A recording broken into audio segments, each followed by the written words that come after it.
Reka mbashimire kandi mbahe ikaze mwe mukurikira amakuru n'ibiganiro tubagezeho gatanu kuri gatanu, twizere ko aho muri hirya no hino hatandukanye mumeze neza. Mbahe ikaze rero mu makuru yacu tugiye guhera muri Repubulika Iharanira Demokarasi ya Kongo. Muri Kongo kuri ubu biravugwa ko hari abantu bagera kuri 48 b'abanyekongo baba bishwe. Ese bishwe nande, bazi iki? Uraza kubisobanukirwa mu makuru yacu. Nk'uko rero bikomeje kuvugwa kuri ubu biravuga ko umuvisiye mukuru mu ngabo zirinda perezida wa Repubulika Iharanira Demokarasi ya Kongo yaba yahamijwe gutanga amabwiriza yo kwica abanyekongo 48. Uyu akaba nta wundi ari Colonel Mike Bikombe Kalamba. Bikaba rero bivuga ko nyuma y'uko akoze ubu bwicanyi ngo yaba yaje gusaba ngo kuba yagirwa umwere. Nk'uko rero byakomeje kuvugwa biravuga ko hari ibyaha ngo byahamijwe uyu Colonel Mikombe. Ibyo byaha ngo bikaba bifitanye isano n'abanyekongo bishwe, ndetse ngo bakaba barishwe ngo bitwa ko ari abawazarendo biteguraga ngo kwigaragambiriza mu gace ka Ndosho kari gaherereye mu mujyi wa Goma mu rukerera rwa tariki ya 30 Kanama umwaka wa 2024 ngo bamagana ingabo ziri mu butumwa bw'amahoro umuryango w'abibumbye. Aba banyekongo rero bakavuga ko ari 48 bose baje kuhasiga ubuzima barashwe.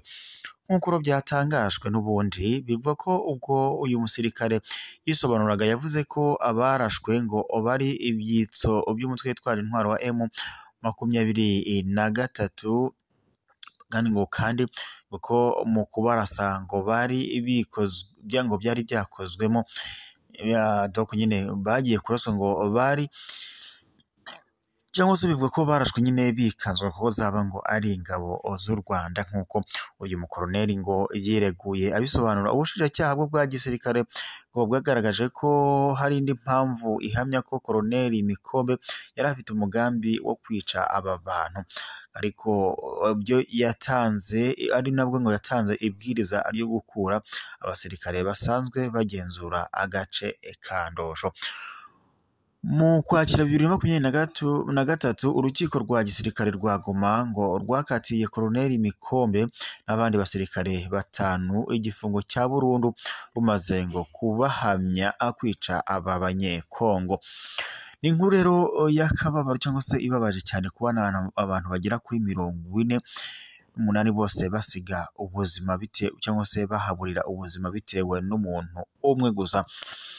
Nk'uko rero bikomeje kugenda bivuga ko nyine mu rubanza nk'uko byakomeje kuvugwa mu rubanza ruri kuba mu rwego rw'ubujurire kuri uyu wa 4 Ukwakira 2024, abanyamategeko ba Colonel Mikombe bagaragaje ko ngo ubwo bushinjacyaha bwamushinjaga ibi byaha ngo bwashingiye ku ruhurirane rw'ibikorwa ngo nyamara nta kimenyetso kigaragara ko yaba ari we yakoze ibi ngibi. Bwagize buti urukiko rwa gisirikare rwo muri Kivu y'Amajyaruguru rwahamije icyaha